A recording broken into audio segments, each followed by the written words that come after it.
Do you want to know how to beat bloating and inflammation and unlock the power of your gut microbiome? I'm going to tell you how. This is Karen from Veggie Vibes RN. So this is it, super simple. All you have to do is, first of all, is eat 30 plants a week, different plants a week. So how do you do that? Well, a few different ways. You want to have a variety.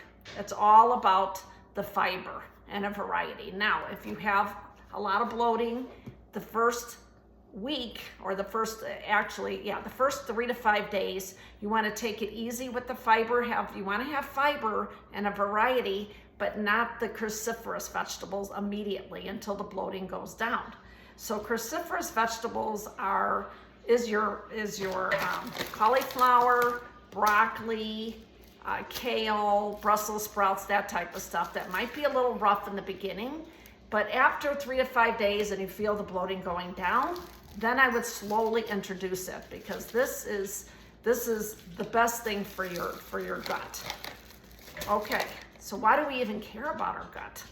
We care because our gut is connected to our brain. Anything that's going on in your brain sends the message to your gut. Anything that's going on in your gut sends the message back to your brain. So if you are on antibiotics, your gut it's going to mess up your gut microbiome. If you have been traveling, it's going to mess it up. If you're stressed out, if you're feeling depressed or anxious, it's going to send a message to your gut. It's going to be sending out, it's kind of like sending out flares. We need help. We need help. We're suffering here. There's lots of different gut bacteria that you have. Some are good, some are bad. You actually need them both, but you need the good to outweigh the bad in order to decrease the inflammation. Decreasing the inflammation is going to help you balance your blood sugar. It's going to decrease, like I said, the bloating, but it's also going to help your heart health.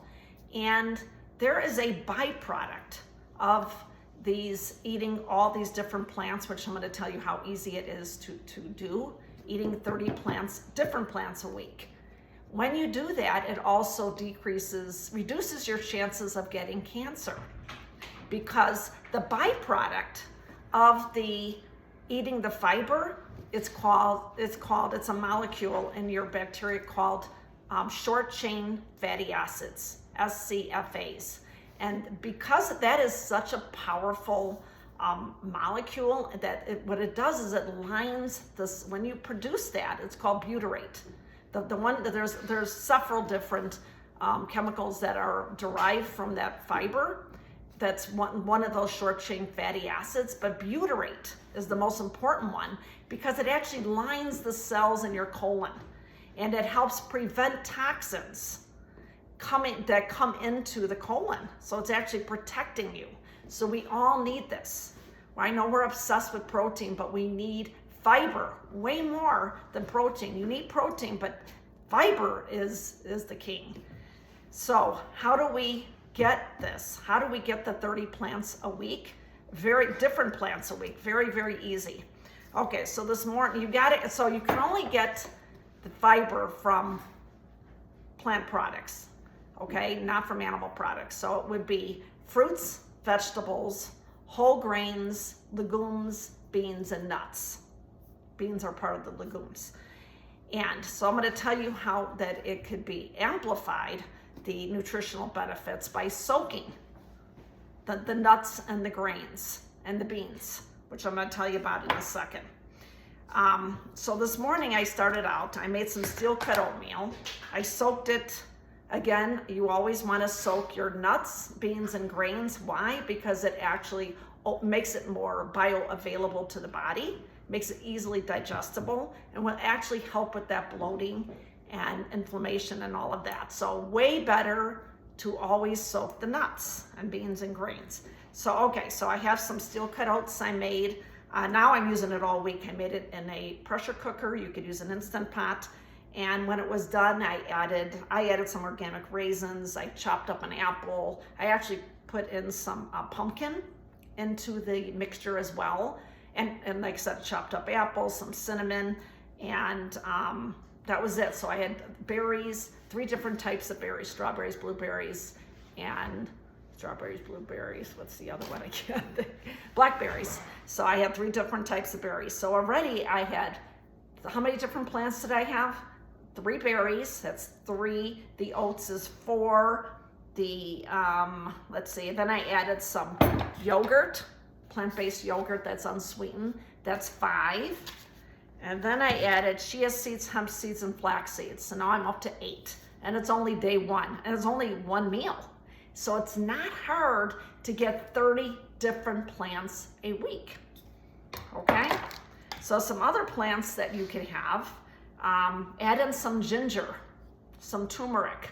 Just throw it in a smoothie, throw it in oatmeal, whatever, or throw it in a curry, throw it in a soup. Anyway, get the spices in. Get the cilantro, the parsley. Those are very easily to digest.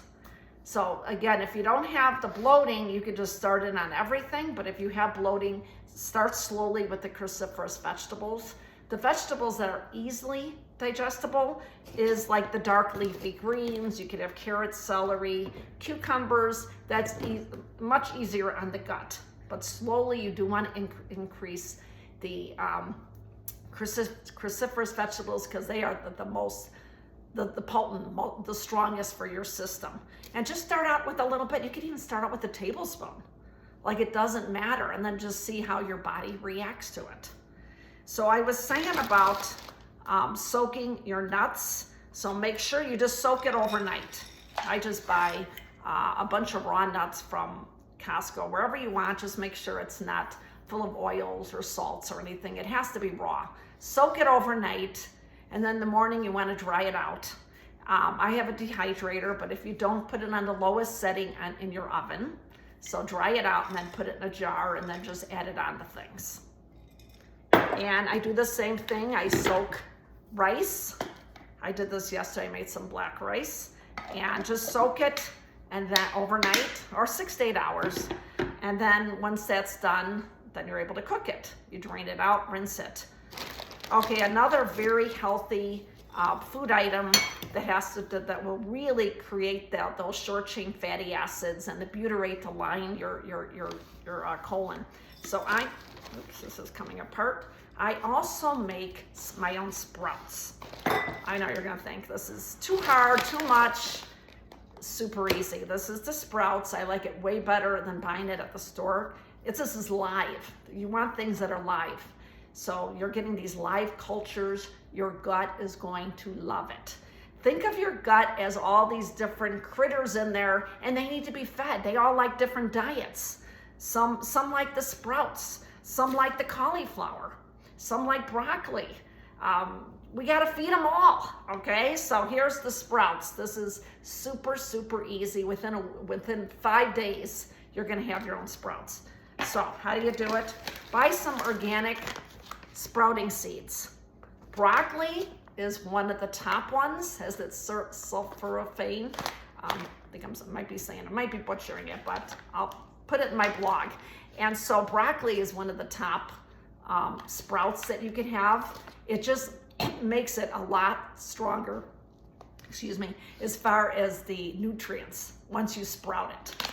And you only need 2 tablespoons. You can mix it up. I take a tablespoon of the broccoli sprouts, and then I take a mixture of some other one. This is called Andrea. This is from the Sprout House. I like them, but you can get any organic sprouts. You're good to go. 2 tablespoons total of this. Put it in a mason jar, and then what you do is fill it with water. Where is it? I just had it. Where's my sprouts? My sprouts.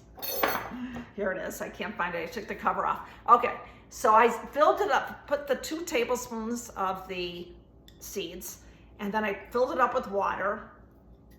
Leave it on the counter, not in direct sunlight, overnight, or at least 8 hours. And then in the morning, I put more water in here and then drain it out. Okay, drain it out, put the water in, drain it out. So you're draining, rinsing it in the morning. And then in the morning, you want to put it in some kind of bowl that's going to tilt it, and then you want to keep it away from the sun. So then I just cover it up. And every morning and night, all I'm doing is putting water in here and then rinse it in the sink and then drain it. So morning and night. Okay, it's like having a chia pet, just easy. Okay, so there's the sprouts. So you want it to make sure you get these probiotics. Probiotics, you're going to get it from your sprouts, any type of fermented drinks, which I'm going to go into at another video to show you how to make your own other types of fermented drinks. But this is all going to feed your microbiome. It's going to decrease bloating, decrease inflammation.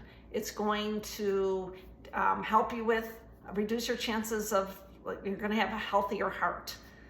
Reduce your chances of getting cancer, because it's going to protect that lining of the colon from the butyrate. So I hope this is helpful. And one last thing. If you're do have the bloating in the beginning, that there are 3 fruits that are very easily digestible and will actually help the bloating, the colon, the stomach with the bloating. So pineapple, very easily digestible. Our gut loves this. Bananas and papaya. So the pineapple, you get the bromelain from there. So you could take pills with all of this, but it's not as effective from having it from the foods. So that's why I would suggest having it from the foods. My biggest takeaway is eat 30 different plants a week. And it's not hard. As you can see, I could do definitely at least 10 to 15 easily within a day.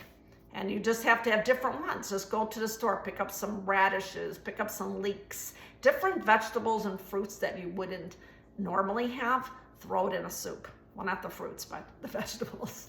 You get what I mean. So I will be posting more things. I hope you subscribe to Veggie Vibes RN and have an amazing day.